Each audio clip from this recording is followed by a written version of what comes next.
Ini hanya Allah turunkan untuk umat Nabi Muhammad SAW. Catat ini ya.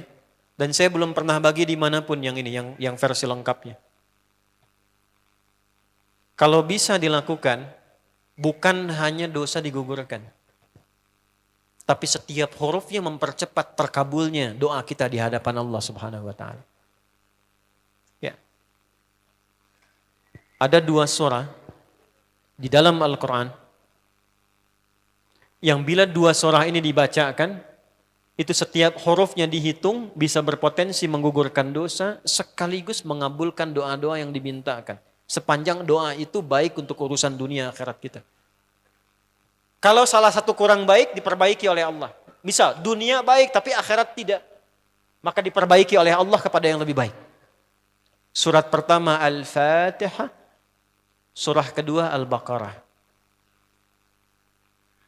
Ya. Sebelum doa baca tuh Al-Fatihah sama Al-Baqarah. Tapi Al-Baqarahnya tidak dari ayat yang pertama. Kepanjangan. Cukupkan di ayat 285 sampai ayat 286, 2 ayat terakhir. Hadisnya sahih. Kalau mau dikuatkan biasanya banyak ulama memasukkan ayat 284. Ada yang sudah masuk ke dalam Ka'bah di sini? Ini informasi saja. Dan 3 ayat ini, Al-Baqarah 284, 285, 286, itu ayat yang dituliskan di dinding Ka'bah. Itu yang saat berhala dikeluarkan, gambar-gambar dihapus, itu ya, syair-syair diganti dengan ayat Quran sehingga jadi kain kiswah Ka'bah di luar. Itu ada sejarahnya. Yang di dalam pun dihiasi dengan hiasan ayat Al-Quran. Di antara yang dituliskan itu Al-Baqarah ayat 284, 285, 286. Intinya di 285 dan 286-nya. Tadi rakaat pertama yang saya bacakan dalam salat Isya. Hadisnya sahih. Itu spesial malaikat Jibril turun kepada Nabi Muhammad SAW mengabarkan kabar gembira siapa yang membiasakan membaca Al-Fatihah.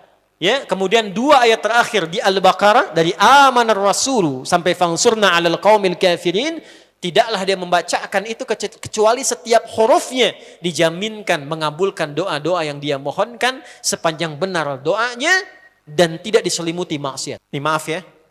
Ini saya minta maaf dulu nih. Kalaupun Anda benar doanya khusyuk sampai nangis, tapi ada selimut maksiat dalam permohonan doa itu pengabulannya mental lagi. Hadisnya sahih. Thumma dzakara rajula yutilu as-safara ash'atha aghbara yamuddu yadayhi ila as-sama' fayaqulu ya rabb. فقال رسول الله صلى الله عليه وسلم أن يستجاب لذلك فمطعمه حرام مشربه حرام ملبسه حرام وغذي بحرام فأن يستجاب لذلك. رواه مسلم. Nabi mengisahkan seorang lelaki menempuh perjalanan jauh. Awas, menempuh perjalanan panjang untuk ketaatan itu mempercepat doa dikabulkan 2 kali lipat dibanding orang biasa. Makanya kalau ada orang mau ke Mekah umrah, mau haji, titip doa. Ada yang mau beasiswa ke Madinah, ke Mekah, ke Al-Azhar, ke Mesir, titip doa. Saya biasanya kalau mau berangkat umrah, Ustaz titip doa, ayo tulis banyak tuh. Enggak saya baca, saya simpen aja. Ntar dekat Ka'bah, ya Allah Engkau Maha mengetahui. Ya. Mohon kabulkan semua doa-doa ya dari teman-teman jamaah yang dititipkan dalam kertas yang telah mereka tuliskan itu. Simple Pak, daripada capek kita bacakan satu-satu. Dan alhamdulillah biasanya ya insya Allah terkabul. Itu perjalanan jauh. Nah orang ini menempuh perjalanan untuk sekedar berdoa. Safar. Ya, safar yang baik. Kemudian yang kedua, yamuddu yadaihi ilas sama. Dia mengangkat tangannya ke langit. Nah, gini ya. Ini tangan, lihat telapak 2 ya. Berdoa itu sesuai porsinya dan ikuti caranya Nabi. Kalau doanya formal dalam sholat, dan diikat dengan gerakan, jangan kreatif.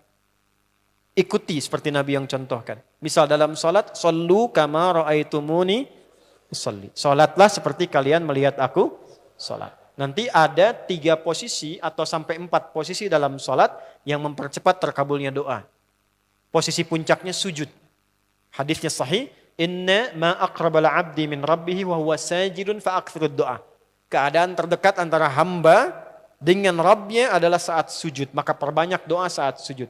Nah ini di luar sholat. Di luar sholat kalau berdoa tangan begini. Lihat baik-baik ya. Ini kitabnya agak banyak. Bahasanya panjang. Saya berikan yang simpelnya saja ya. Baik. Ini kan teman-teman telapak yang kanan yang kiri ya. Padukan begini. Ya. Lalu setiap Anda kan pasti punya garis yang kanan dengan garis yang kiri. Ada kan? Itu membentuk keseimbangan. Ini bukan ilmu otak-atik ya. Ini ada sanadnya nih. Pertemukan dua garis itu sehingga seimbang tangan ini. Tuh. Ini masalah sederhana tapi poinnya penting sekali. Sudah? Cara yang pertama begini. Lalu letakkan sejajar dengan dada di sini. Ini ada rongga dari bagian atas dengan perut, ada rongga kosong. Semakin kita memohon dengan lebih sangat, naikkan sedikit. Orang ini, dia mengangkat tangannya. Jadi, melakukan perjalanan jauh, mengangkat tangannya, ya muddu yadaihi ilas sama. Orang yang berdoa dengan mengangkat tangan, itu dijawab doanya oleh Allah lewat keterangan Nabi SAW. Itu bisa kamakala 2 kali lebih cepat dibandingkan dengan orang yang tidak mengangkat tangan saat berdoa. Jadi Anda cuma sekedar doa dengan mengangkat begini, itu lebih cepat potensi dijawabnya dengan mengangkat doa. Ada seorang bertanya pada Nabi SAW hadis sahih, ya Rasulullah, bagaimana pendapatmu dengan seseorang yang meminta kepada Allah dengan mengangkat tangan atau kamakala? Lalu Nabi mengonfirmasi bertanya balik, bagaimana kalau ada seseorang memohon kepada Anda dengan mengangkat tangannya?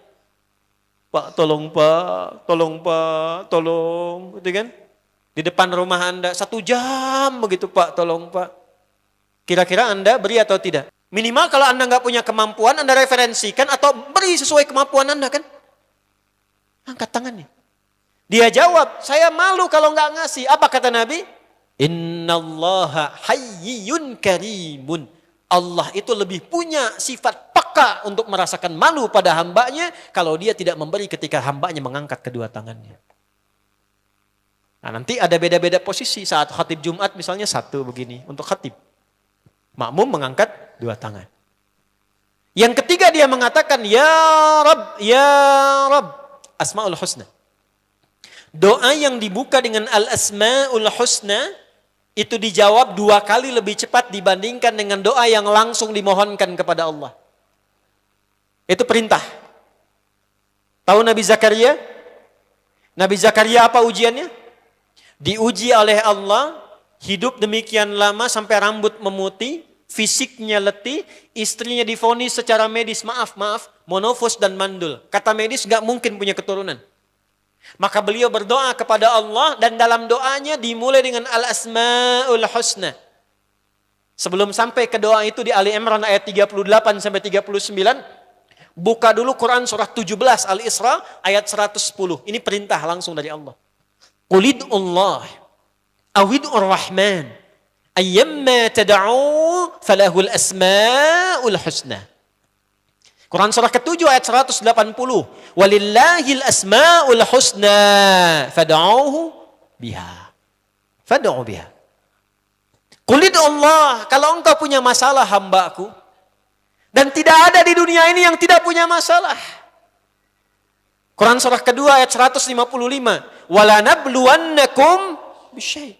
Setiap yang hidup itu, aku pasti akan uji dengan masalah. Itu kata Allah. Jangan disimpan sampai di situ, teruskan.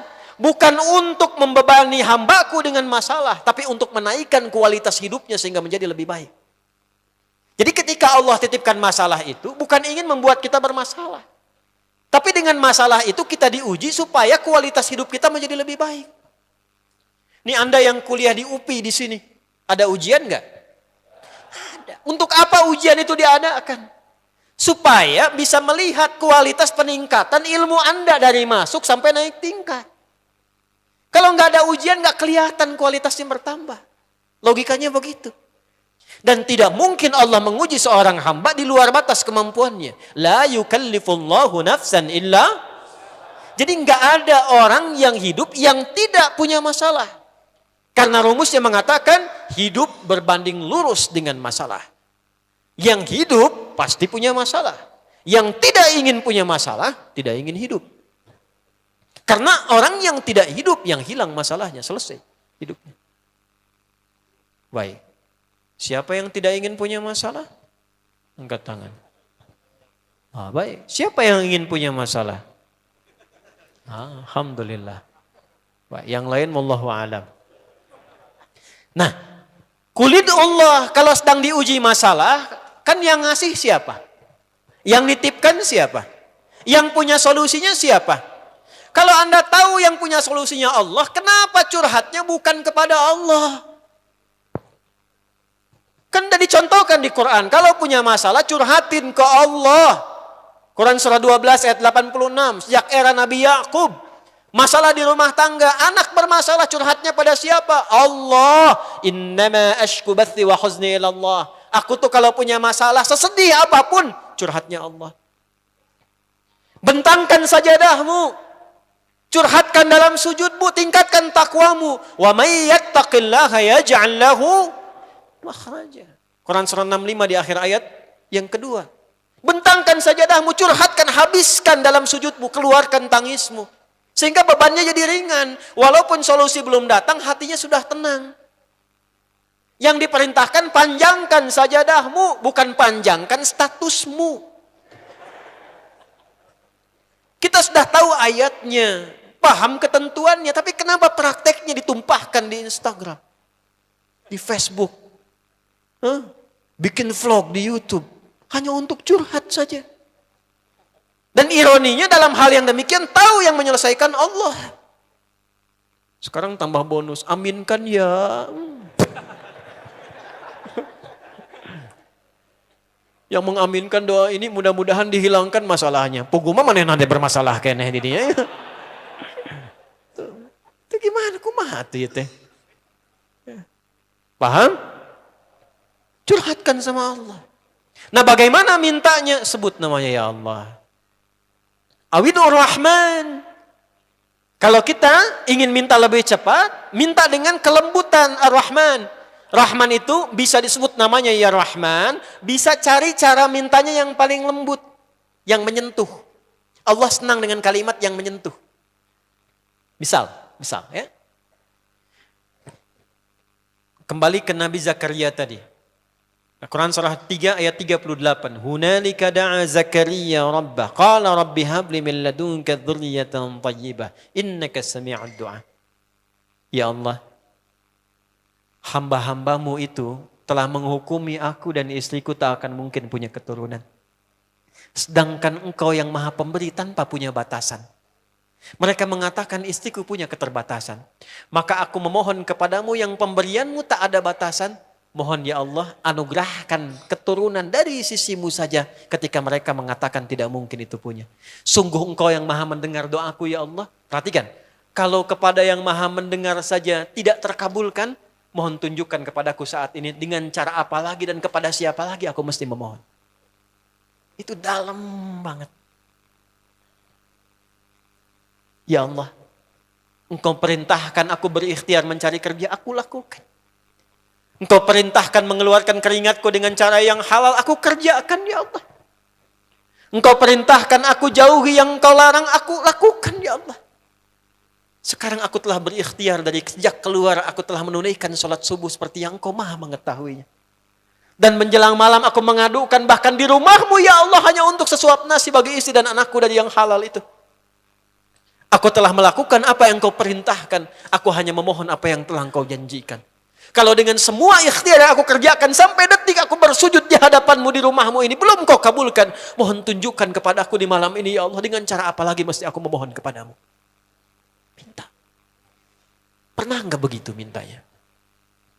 Itu Rahman.